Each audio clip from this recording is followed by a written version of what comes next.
بھلا ہم ملے بھی تو کیا ملے، وہی دوریاں وہی فاصلے، نہ کبھی ہمارے قدم بڑھے نہ کبھی تمہاری جھجک گئی۔ سیام نے ٹرے لا کر کاؤنٹر پر رکھی تھی۔ عرفا نے کھانا دوبارہ گرم کیا۔ وہ صبح والے حلیے میں ہی تھی اور سیام کے سیدھے دل میں اتر رہی تھی۔ سیام اسے مسلسل بے شرموں کی طرح اپنی نگاہوں کے حصار میں رکھے ہوئے تھا اور وہ مسلسل جھجکتے جھنجھلا رہی تھی۔ وہ کھانا اس کے سامنے رکھ کر کچن سے بھاگنے کے چکروں میں تھی، مگر اب سیام کے دام میں پھنس چکی تھی۔ تبھی اس کی کلائی تیزی سے سیام کے ہاتھ کی گرفت میں آئی تھی۔ کدھر، میں نے کھانا کھا لیا تھا۔ عرفا نے جان چھڑانا چاہی۔ جانتا ہوں کتنا کھایا ہے، بیٹھ جاؤ یار پلیز، تھوڑا سا میرے ساتھ کھا لو۔ نہیں تو میں بھی نہیں کھاؤں گا، اس نے ایسے مسکین شکل بنا کر کہا تھا کہ عرفا بیٹھ ہی گئی۔ سیام نے ایک ہی پلیٹ میں بریانی نکال کر اپنے اور اس کے سامنے رکھی تھی۔ وہ اسے گھورے گئی۔ کیا مجھے نہیں کھانا کھانا، وہ سنجیدگی سے بولا، پر نگاہوں میں شرارت بھری بھرپور چمک تھی۔ ان چوچلوں کا مطلب وہ منہ بنا کر بولی، مگر سیام کے اگلے جواب نے اس کے ہاتھوں کے طوطے اڑائے تھے۔ تمہیں آج رات کے لیے تیار کرنا، سکون سے کہا گیا تھا۔ کیا مطلب؟ عرفا کا منہ کی جانب جاتا ہاتھ رک گیا تھا۔ مطلب بھی سمجھا دوں گا، اتنی جلدی کس بات کی ہے یار؟ وہ پلیٹ پر جھک کر، بلکہ اس کی جانب ذرا سا جھک کر مصروف سا بولا۔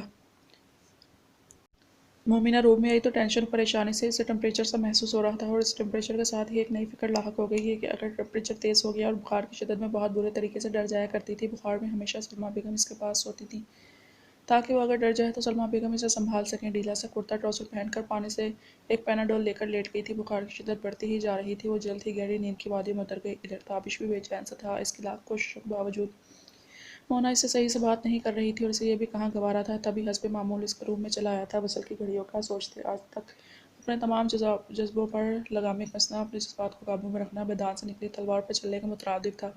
اب بھی وہ ڈھیلے سے لباس میں میگی نوڈلز تکیے پہ بکھیرے دونوں ہاتھ پیٹ پر رکھے آڑی ترچھی سو رہی تھی، مگر معصوم چہرہ خلاف معمول کافی سرخ تھا اور وہ نیند میں بے چین سی تھی۔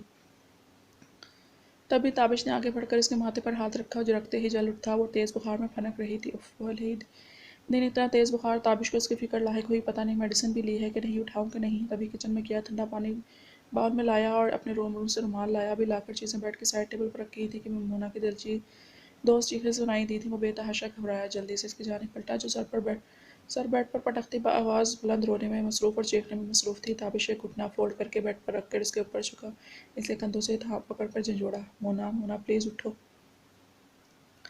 ادھر وہ شدت بخار میں پھوٹ پھوٹ کر روتی، امی امی پکار رہی تھی۔ آخر تابش نے بیڈ پر بیٹھ کر اس کے کمر کے گرد بازو حمائل کر کے اسے سینے میں بھیجا تھا۔ مونا ریلیکس، شاباش، کوئی نہیں ہے ادھر، کوئی بھی نہیں، نہ ہی میں کسی کو تمہارے قریب آنے دوں گا، ریلیکس ہو جاؤ میری جان۔ وہ ایک ہاتھ سے اس کے بال سہلاتا، دوسرے سے اس کی پیٹھ رب کرتا رہا۔ مونا نے آنکھیں کھولنے کی کوشش کی، مگر غنودگی میں بھی وہ کچھ سوچ سمجھ نہیں پا رہی تھی۔ کافی دیر وہ اسی پوزیشن میں اسے سینے سے لگائے بیٹھا رہا۔ کس قدر سکون تھا اس کی دل فریب قربت میں! وہ چاہتا تھا آج کی رات کبھی گزرے ہی نہیں۔ تاشوئی سے لٹا کر کافی دیر اس کے سر پر ٹھنڈے پانی کی پٹیاں رکھتا رہا۔ کافی فرق پڑا تھا۔ کچھ ہی دیر بعد ٹمپریچر کافی حد تک کم ہوا تو تابش نے سکون کا سانس لیا۔ اب اس کا یہاں سے جانے کا کوئی ارادہ نہیں تھا۔ مبادا کہیں پھر سے وہ ڈر جاتی۔ اس کے پہلو میں لیٹا وہ چھت کو گھورتا رہا۔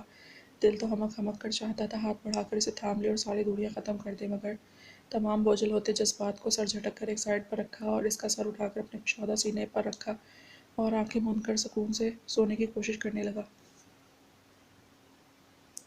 عرفا اپنے روم میں آئی تھی۔ سچ شکر کہ اس کے سامان اس کے اپنے روم میں پڑا تھا جو اس دوسرے پوشن میں اس کے لیے چچی امی نے مخصوص کر رکھا تھا، مگر وہ اپنی دھن میں مگن سوچوں میں گم یہ تک محسوس بھی نہیں کر پائی کہ کمرے میں غیر معمولی بدلاؤ سا آیا ہے۔ آئینے کے سامنے کھڑی وہ اس منحوس پمپل پر آئنمنٹ لگا رہی تھی جو پھر کہیں نہ کہیں سے جل وگر ہو ہی جاتا تھا جب کلک کے باعث پر روم کا لاک کھلتا چلا گیا اور عرفا کی آنکھیں حیرت سے پھیل گئیں، مگر سیام مسکراتا اپنی چیزوں سمیت اس کمرے میں داخل ہوا تو عرفا کے پیروں تلے سے زمین ضرور سرکی تھی۔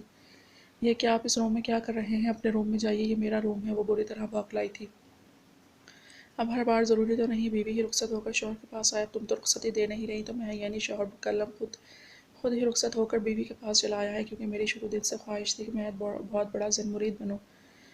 وہ سنجیدگی سے کہتا اپنا سامان بیڈ پر رکھ گیا اور چہرے پر مذاق کا شائبہ تک نہ تھا، مگر آنکھیں شریر آنکھیں بہت کچھ بولتی تھیں۔ آپ کا دماغ خراب ہو گیا ہے، میرے اس پوشن میں رہنے کی بات اور وعدہ ہوا تھا چچی امی سے آپ کے ایک ساتھ ہی روم میں رہنا، نہیں جائیے آپ یہاں سے برائے مہربانی۔ وہ چمک کر بولی، تم یہ کیوں بھول جاتی ہو مسز کہ سارا پوشن تمہارے شوہر کا ہے، تو میں کہیں بھی کسی بھی کونے میں اپنی مرضی سے آ جا سکتا ہوں، اور یہ روم اگر تھوڑا سا غور کرو مسز تو اسپیشل میری پسند سے دوبارہ رینوویٹ کروایا گیا ہے، کیا سمجھی؟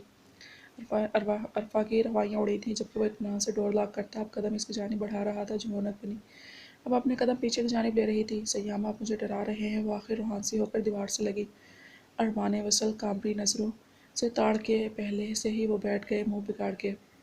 اور تم کب مجھے کب سے بہکا رہی ہو ڈارلنگ. وہ مسکرایا اور اپنے ہاتھ اس کی پشت سے اس کے گداز گال سے ہلائی. وہ فاصلہ سمیٹتے اب اس کے چہرے کا ایک ایک نقش چوم کر اپنی محبت کا خراج پیش کر رہا تھا. جب برداشت کی حد پار ہوئی تو عرفا نے ایک دم اسے دور دھکیلا اور سختی سے اس کا جبڑا دبوچ کر اس کی آنکھوں میں آنکھیں ڈالیں.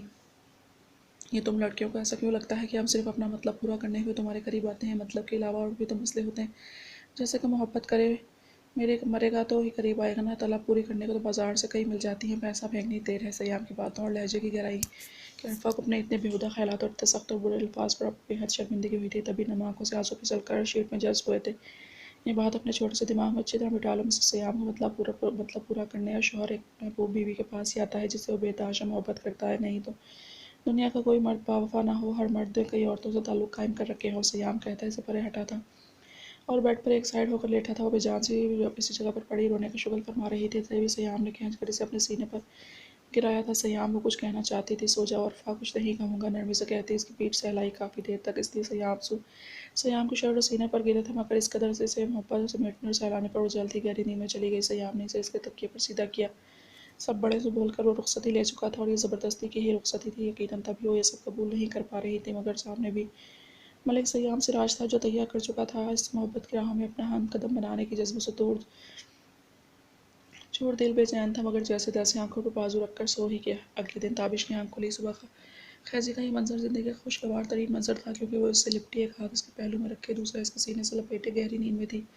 رات بھر وہ بخار کے زیر اثر عجیب سہمی ہوئی سی. تابش سے لپٹی اس کے لیے سراپے امتحان بنی رہی اور ڈھنگ سے ساری رات سو بھی نہیں پایا. تابش نے مونا کے ماتھے پر ایک نرم گرم لپس جوڑا جس سے معلوم ہوا کہ بخار کا اثر کافی حد تک زائل ہو چکا ہے. تبھی وہ مطمئن ہو کر اپنے روم میں آفس کے لیے تیار ہونے گیا تھا. آج ویکینڈ تھا اور آج اس نے جان بوجھ کے کسی خاص مقصد کے تحت لنچ پر اپنے بہترین دوست ارحم کو اس کی مسز کے ساتھ انوائٹ کیا تھا. ادھر مونا کی بھی آج جلد آنکھ کھل گئی تھی. بھاری ہوتے سر کے ساتھ غائب دماغ سے لیٹی چھت کو گھورتی رہی مگر جیسے جیسے رات کے مناظر یاد آتے گئے وہ جھٹکے سے اٹھ بیٹھی. اپنا چہرہ ہاتھوں میں چھپا لیا. جیسے ایسے کرنے سے گزشتہ رات اس کی کارگزاریاں بدل ہی جائیں گی. اف کمینی بغیرت الو کی پٹھی منہ میں یہ کیا کیا. ابھی وہ اپنے کیے گئے ہر کرتوت پر کافی افسوس مل ہی رہی تھی جب وہ دھڑلے سے آفس کے لیے بالکل تیار پھر اس کے روم میں چلا آیا. مومی نے گڑبڑا کر دوپٹہ اٹھا کر سر پر جمایا اور آج اپنی وجہ سے اس گپر سے نگاہیں چرائی تھیں. وہ نیوی بلو 3 سوٹ میں اپنے تمام تر وجاہت سمیت اس کے سامنے کھڑا تھا. مونا اگر طبیعت ٹھیک ہے تو ملازمہ کے ساتھ مل کر اچھے سے 1-2 ڈشز بنا لینا. میں نے اپنے فرینڈ اور اس کی مسز کو انوائٹ کر رکھا ہے. اوکے, وہ کہتا ایک گہری نگاہ اس پر ڈالتا. اس کے پیچھے بیڈ کی سائڈ ٹیبل پر پڑا باکس کی نکیوں سے دیکھتا وہاں سے نکلتا چلا گیا. کتنی خواہش تھی کہ رخصتی کے بعد اسے گفٹ دے گا جس کا روز اول سے اسے بہت شوق رہا تھا. وہ تل ملائی اپنے دوست کی دعوت ہے تو میں کیا کروں. ابو دین گئے جب یہ حاکم تھے اور محکوم لنچ بناتی ہیں. میری جوتی دیکھتی ہوں کیا کریں گے. وہ لاپرواہی سے پھر بیڈ پر ڈھہ سی گئی مگر جلد ہی نگاہ بیڈ کی سائڈ ٹیبل پر پڑی تو تیزی سے پھر اٹھنا پڑا. یہ کیا اور کس نے رکھا ہے ادھر. تجسس ہوا. ٹیبل پر تبھی ہاتھ بڑھا کر وہ گفٹ پیک کیا ہوا باکس اٹھا لیا. کیا ہے یہ. الٹ پلٹ کر دیکھا. کیا تاشوری بے یقینی سی تھی مگر اس کے علاوہ اور کون تھا جو یہ چیز یہاں رکھتا. گفٹ پیک کھول کر دیکھا تو ایک بے حد قیمتی موبائل تھا. وہ سرخوشی سے اچھل ہی پڑی اور بیڈ پر بچوں کی طرح کودنے لگی. اف, اس کا موبائل, اس کا اپنا موبائل. تو کیا ہوا اگر اس سڑے انڈے جلے انہیں گبر نے دیا ہے تو ہے تو اس کا موبائل نہ. جلدی سے کھول کر دیکھا. سب سے پہلے امی کو کال کروں. سم ایکٹیویٹ کی. نمبر سیو کر کے دیے گئے تھے. سب سے پہلے اس نے سلمیٰ بیگم کو ہی کال ملائی تھی. ان سے خوشی سے دمکتا چہرہ لیے وہ دنیا ہی بھول گئی تھی. دوپہر کا وقت تھا. سارا گھر کا کام کاج ملازموں کے ساتھ مل کر کروا کے اسے آج کھانا بنانے سے منع کر کے اطمینان سے آ کر اپنے روم میں الماری میں رکھی ایک ڈائری سے عنایا اپنے بیسٹ فرینڈ کا نمبر لیا جو اس نے پچھلے کچھ دنوں سے ہی اس سے لیا تھا اور اب وہ خوشی سے بے حال ہوتی بیڈ پر آن دی آڑ ترچھی لیٹی اس سے گپے لگانے میں مصروف تھی. عنایا کو اپنے گھر آنے کا بھی بولا تھا. جب باہر سے مخصوص ہارن کی آواز آئی اور ایک اور گاڑی کی آواز آئی یقیناً وہ اور اس کے گیسٹ آ گئے تھے اور اب ملک تابش سراج کی زبردست قسم کی انسلٹ ہونے والی تھی. اسے عجیب کمینی سی خوشی ہوئی تھی مگر حسب عادت اس سڑے گبر نے لاوے کی طرح ابال کھاتے اسی کا سوچ کر بیک بون میں سسراہٹ سی ہوئی تھی مگر بظاہر خود کو مضبوط کیا کہ اب اسے ڈرنے ورنے کی ضرورت نہیں ہے. فون بند کر کے باہر سے آتی آوازیں سننے لگی جہاں سے پرجوش باتوں ہنسی اور کہکہاؤں کی آوازیں آئیں. تجسس کے مارے مجبور ہو کر روم سے باہر جھانکا اور اس وقت کوئی سفید کوا بھی دیکھ لیتی تو اسے اتنی حیرت نہ ہوتی جتنی کہ آج اس گبر کی اولاد کو باہر لاؤنج میں بیٹھے کہکہے لگاتے دیکھ ہو رہی تھی. وہ جو ارحم کی سے مونا کے حوالے سے چھیڑخانی پر ہنس رہا تھا. ایک پنک کا آنچل دکھائی دیا تو سکون سا آیا. فوراً اپنی جگہ سے اٹھ کر اس کی جانب آیا اور وہ اتنی اچانک اسے اپنی جانب آتا دیکھ بری طرح بوکھلا گئی تھی. آؤ مونا باہر آؤ. عائشہ بھابھی سے ملو. آج اس پر حیرتوں کے پہاڑ ٹوٹنے کا دن تھا مگر شاید اس بندے نے ابھی کچن جھانک کر نہیں دیکھا تھا. جو اتنی خوش قلقی کے اعلیٰ مظاہرے ہو رہے تھے وہ اس کی کلائی تھام کر لاؤنج میں لایا، جہاں ایک خوش شکل سی لڑکی اپنی گود میں ایک کیوٹ سا بیبی لیے بیٹھی تھی۔ بلا تکلف اٹھ کے اس کے گلے لگی تھی۔ آج تک آپ کی جتنی تعریف سنی تھی، زمین و آسمان کے خلابے ملائے ہیں تابش بھائی نے، آج مجھے پتہ لگا سب ٹھیک ہی تھے۔ وہ خواہ ہی آپ کو تنگ کرتی رہی، ہنس کر بولی، مگر ادھر کاٹو تو بدن میں لہو نہیں والا حساب تھا۔ یہ کارنامہ اس بندے نے کب اور کہاں کیا جو اسے نظر بھر کر دیکھتا تک نہیں تھا۔ تابش کی گردن میں سریا آیا تھا، کالر جھٹک کر سر کو ہلکا سا خم دے کر تعریف وصول کی تھی۔ وہ آج اس کی ساری کارروائیاں دیکھ رہی تھی، مگر ہضم کرنا مشکل تھا۔ عائشہ ایک بہت ہی خوش شکل، اخلاق، خوش طبع اور ملنسار لڑکی تھی، اور بہت جلد ہی اب مومی اور اب آپس میں گھل مل گئے، اور ہم بھی اس سے بے حد احترام سے بھابھی بول رہا تھا۔ اب کیا یار کتنا انتظار کرواؤ گے؟ بھابھی کے بنائے کھانوں کا ٹیسٹ کا بتا کر اب اور کتنا ویٹ کرنا پڑے گا؟ کھانے کا تو مجھے سوچ سوچ کر ہی سخت بھوک لگی ہے۔ ارحم نے کہا۔ تابش مسکرایا، مگر ادھر آج اس کا دل کر رہا تھا زمین پھٹے اور وہ اس میں سما جائے۔ اتنے اچھے اور خوش مزاج لوگوں سے یہ سلوک سلمیٰ بیگم نے اس کی ایسی تربیت تو نہیں کی تھی کہ وہ یوں گھر آئے مہمانوں کی بے عزتی کرتی۔ مونا جاؤ کھانا لگاؤ۔ تابش نے مونا اٹھنے کے بجائے بس بیٹھی اپنی انگلیاں چٹکا رہی تھی، تبھی تابش نے اسے گہری نگاہوں سے دیکھا تھا۔ آہستگی سے چلتا اس کے قریب آیا، مومنہ کی جال لپٹ کی قریب آ کر اس کے کندھے کے گرد بازو مائل کیے تھے، اور ارحم سے مخاطب ہوا، کتنی بری بات ہے ارحم، میری اتنی کیوٹ سی بیگم کو پریشان کر رہے ہو؟ جب رستے میں نے کھانا پیک کروا لیا تھا تو جان بوجھ کر کیوں تنگ کر رہے ہو؟ بتایا تو تھا رات کو اس کی کتنی طبیعت خراب تھی، اور یہ تو سچ ہے کہ مونا کے ہاتھ میں بہت ہی زیادہ ٹیسٹ ہے، مگر اس کے ہاتھ کا پھر کبھی صحیح۔ چلو مونا کھانا لگاتے ہیں۔ مونا دم بخود سے حیرت سے پھٹی آنکھوں سے دیکھے گئی، آخر وہی کچن کی جانب آگے بڑھا اور اسے تھام کر کچن میں لے گیا۔ ڈائننگ ٹیبل پر پیکڈ فوڈ پڑا تھا اور اس نے تازہ بنا کھانا انریپ کیا۔ مومنہ کو خود پر وقتاً فوقتاً اٹھتی ایک گہری نگاہ پریشان کر رہی تھی، تبھی اس کے ہاتھ کپا رہے تھے۔ وہ اس کی مدد کم کر رہا تھا اور اسے اپنی عجیب سی بدلی نگاہوں سے پریشان زیادہ کر رہا تھا۔ اس کے تو رنگ ڈھنگ جیسے بدل چکے تھے۔ سادہ سا حلیے میں وہ کاٹن کا سادہ سا مہرون سوٹ پہنے، مہرون دوپٹہ لیے اس کے دل کے بہت قریب تھی۔ تبھی بے دھیانی میں مومی نے اوون سے بے حد گرم پلیٹ اٹھا لی تھی۔ ہلکی سی چیخ منہ سے نکلی، مگر اس نے پلیٹ نہیں چھوڑی تھی، وہ کیبن پر رکھ کر ہی پوری طرح ہاتھ جھٹکا تھا۔ تابش تڑپ کر اس کی جانب بڑھا تھا۔ یہ کیا Mona, how could you do this to yourself? بھاڑ میں جاتی پلیٹ، تم اسے تو چھوڑ دو۔ تابش نے اس کا ہاتھ تھام کر ٹھنڈے پانی کے نیچے کیا۔ بے اختیار ہی تابش کا بازو اس کی کمر کے گرد لپٹا تھا۔ ہاتھ کے درد سے زیادہ تو مومی کو اس عجیب سی پرحدت جسم پگھلاتے تبش بھرے لمس نے بہت عجیب سے احساس سے دوچار کیا تھا۔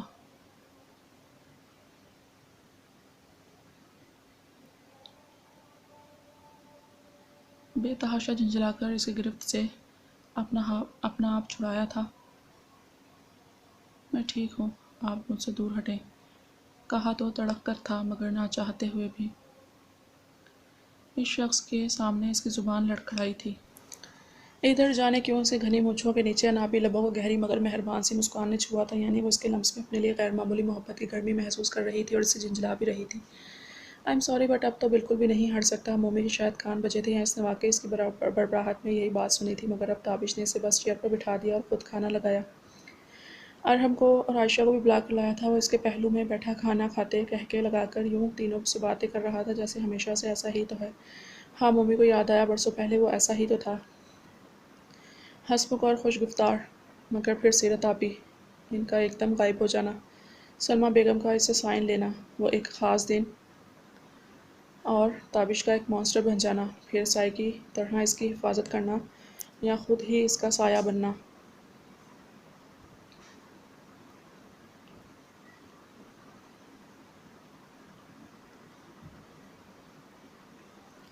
کڑیوں سے کڑیاں ملتی چلی گئیں اور اسے سب یاد آتا چلا گیا۔ اس نے تو اتنی ٹینشن میں تھی، سوچنے کی زحمت ہی گوارا نہیں کی تھی۔ آج تک ذہن میں اٹھنے والے ہر سوال کا جواب آج خود ہی ملتا چلا گیا۔ اس کی ہنسی دیکھ کر، ماں سوائے ان کے کہ وہ کیوں اس کو لے کر اتنا پاگل ہو گیا تھا کہ چاہتا تھا مومنہ سانس بھی اس کی دسترس میں لے، کیوں اتنا جنون تھا اسے کہ وہ چار دیواری میں بالکل محفوظ رہے، یا یہ چاہتا تھا کہ چاہے نفرت ہی سہی، مومنہ ہر پل ہر وقت اس کے بارے میں سوچے۔ اور واقعی اس نے ساری زندگی کیا ہی کیا تھا سوائے ملک تابش سراج کو سوچنے اور اسے نفرت کرنے میں؟ وہ کیوں خود اتنا پاگل اور جنونی ہوا تھا اس کو لے کر، یا پوزیسو؟ تو کیا یہ مجھ سے محبت مومی کو محسوس نہ ہوا؟ وہ بالکل غیر ارادی طور پر گہری سوچ میں کھوئی اپنے دائیں جانب اسے ہی دیکھ رہی تھی جب عائشہ نے اس کے چہرے کے سامنے چٹکی بجائی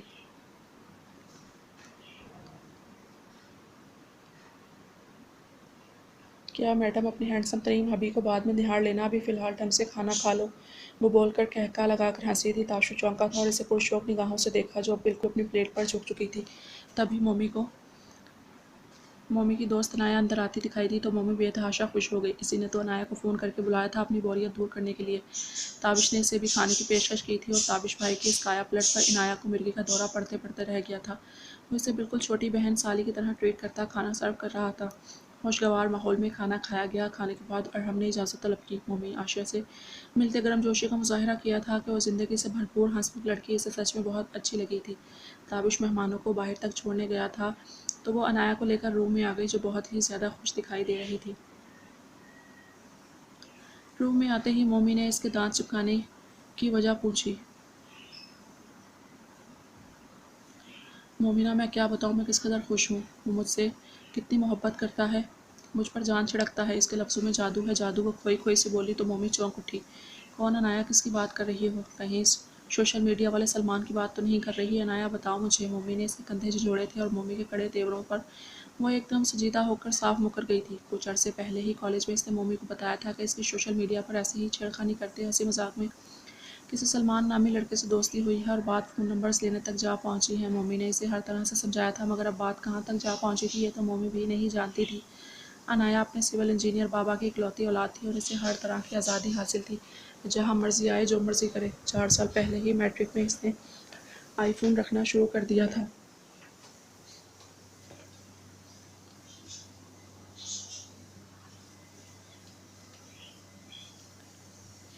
نہیں مومی، اس سے نہیں، میں تو اپنے فیانسی کی بات کر رہی ہوں۔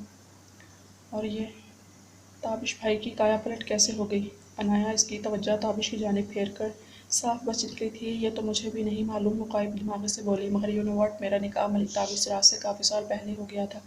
مومی نے اس پر انکشاف کیا۔ واٹ؟ سچ میں؟ عنایا کو غشی پڑنے والی ہو گئی۔ مومی اسے سب بتاتی چلی گئی۔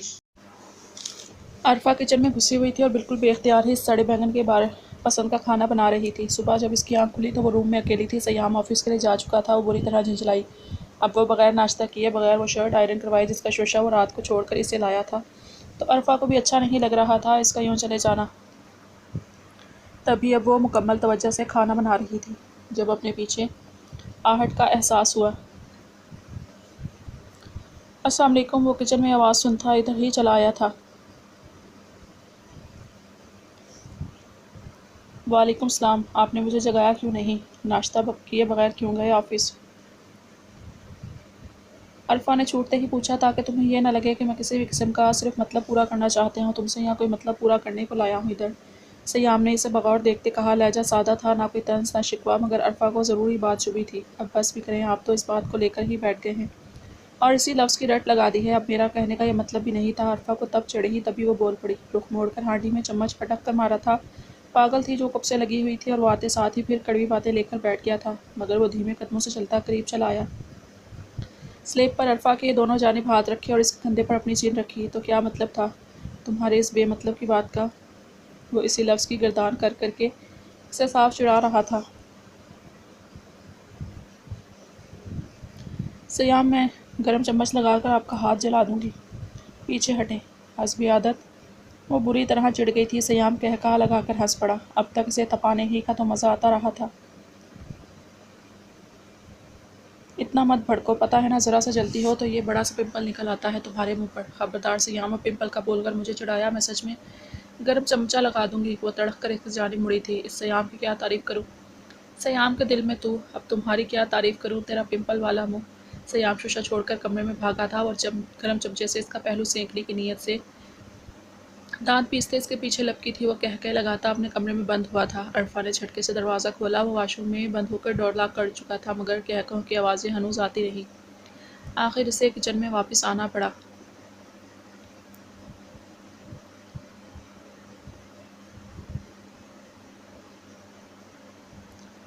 آج 1 ہفتہ ہو چلا تھا مومی کو دنیا کا ہر وہ کام کرتے جس سے ملک تابش سراج کو چڑ تھی، مگر اب وہ جانے کس مٹی کا بن گیا تھا جس پر کسی چیز کا اثر ہی نہیں ہوتا تھا۔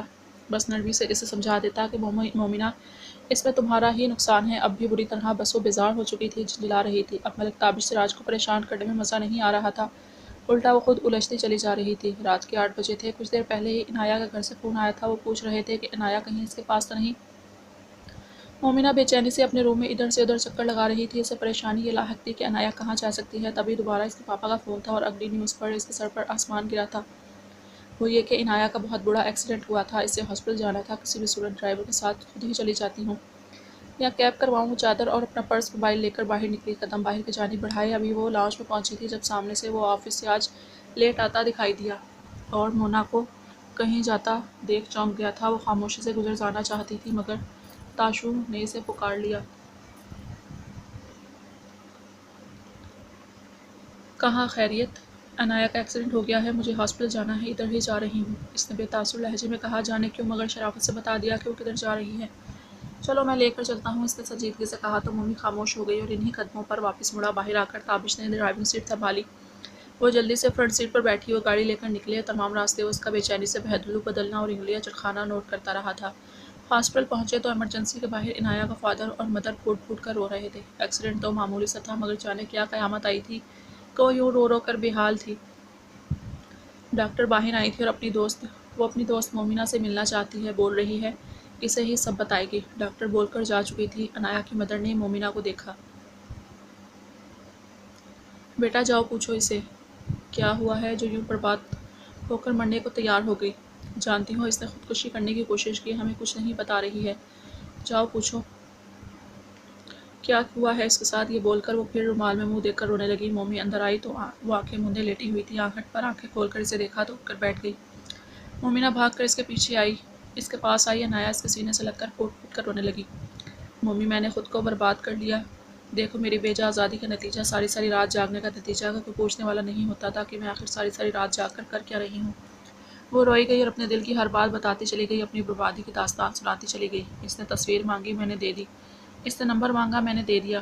اس نے ویڈیو کال کا کہا، میں نے کر لی۔ اس نے دوپٹہ ہٹانے کا کہا، میں نے ہٹا دیا۔ اس نے کچھ دیکھنے کی خواہش کی، میں نے پوری کر دی۔ اس نے ملنے کا کہا، میں ماں باپ کو دھوکہ دے کر سلمان سے ملنے پہنچ گئی۔ اس نے میری تعریف کرتے ہوئے مجھے سرسبز باغ دکھائے، میں نے دیکھ لیے۔ پھر جوس کارنر پر جوس پیتے وقت سلمان نے ہاتھ لگایا، اشارے کیے، مگر کوئی بات نہیں، یہ ماڈرنزم کا زمانہ ہے۔ پھر سلمان نے ہوٹل میں کمرہ لینے کی بات کی، میں نے منع کر دیا۔ اس نے میری وہی تصویر اور ویڈیو کال کی بنائی گئی ویڈیو ریکارڈنگ سوشل میڈیا پر لگانے کی دھمکی دی، بلکہ ایک سیم گروپ میں آدھے فیس پر ایموجی لگا کر بھی دے دی۔ میں بہت مجبور تھی، وہ سب دیکھ کر ڈر گئی اور ملنے کی حامی بھر لی، تو اس نے وہ سب ڈیلیٹ کر دی۔ یہ بول کر وہ سانس لینے کو رکی تھی اور پھوٹ پھوٹ کر رونے لگی تھی۔ مومنہ غیر یقینی سے اسے دیکھی گئی۔ میں اس سے ملنے چلی گئی۔ اس نے مجھے انڈرسٹینڈنگ کے نام پر بہلایا، بس بچہ پیدا نہ ہو اس بات پر دھیان دیا۔ پھر ایک دن جھگڑا ہوا اور سب ختم ہو گیا، کیونکہ حرام رشتوں کا انجام کچھ ایسا ہی ہوتا ہے۔ مگر اب وہ مجھے دوبارہ ہوٹل میں ملنے کے لیے فورس کر رہا ہے، اور وہ بھی اپنے دوستوں کے ساتھ مل کر۔ مومنہ اور وہی دھمکی کہ اگر میں نے اس کی بات نہیں مانی تو وہ ہر جگہ ہر سائٹ پر پکس اور ویڈیو اپلوڈ کر دے گا۔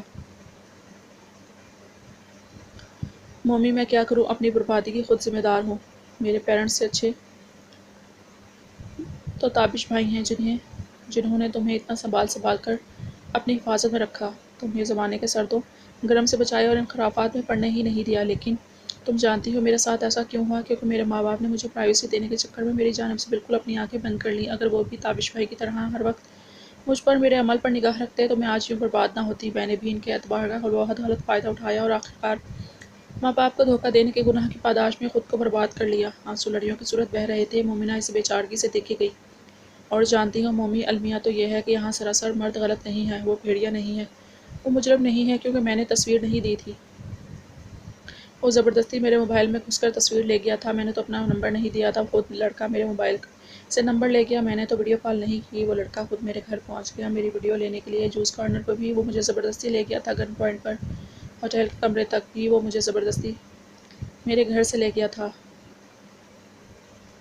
تو مجرم کون ہے؟ وہ کہ میں بھی بچی تو نہیں تھی، میں 4 سال کی BSc کی گریجویٹ ہوں۔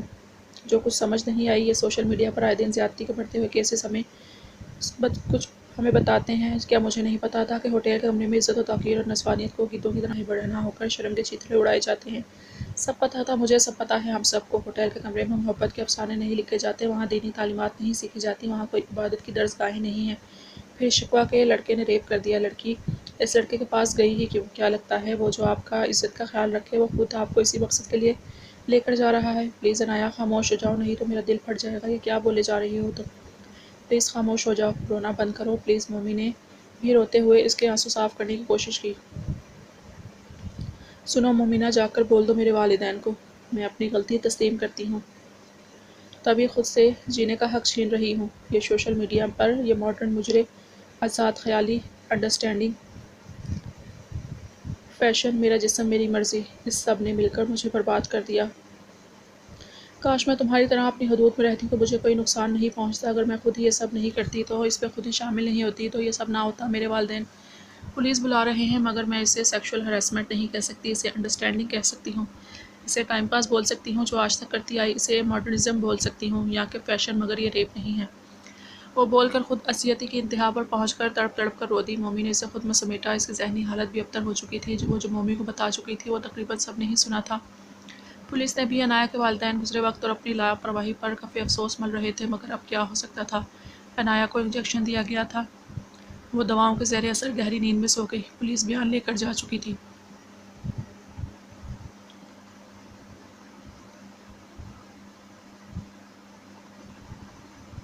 مومی بھی تابش کے ہمراہ واپسی کے لیے نکلی۔ واپس آتے وہ بہت زیادہ گہری سوچ میں تھی۔ اندر تک سناٹا سا چھایا تھا۔ وہ کتنے اطمینان سے، کتنے سکون سے بیٹھی تھی۔ آج کے واقعے نے اس کے دل و دماغ پر گہرا اثر چھوڑا تھا۔ پاس سیٹ پر بیٹھا شخص اس کا بہت بڑا محافظ تھا۔ اس سے بھلا کس چیز کی پرواہ ہو سکتی تھی؟ تابش نے نوٹ کیا، ایک سفید کلر کی کرولا بڑی دیر سے ان کا پیچھا کر رہی ہے۔ تابش کی بے چینی وہ نوٹ کر چکی تھی۔ کیا ہوا؟ مومی نے پوچھ ہی لیا۔ ایک گاڑی ہمارا پیچھا کر رہی ہے، تابش نے سنجیدگی سے کہا۔ اب کیا ہوگا تاشو؟ اس کے چہرے پر ہوائیاں اڑیں۔ جب تک میں زندہ ہوں تم پر آنچ بھی نہیں آ سکتی، اس لیے ریلیکس ہو کر بیٹھی رہو مونا، اس نے اطمینان سے کہا اور بڑے ماہرانہ انداز میں ان کا تعاقب کرنے والے کو ڈاج دے کر سراج مینشن صحیح سلامت پہنچا تھا۔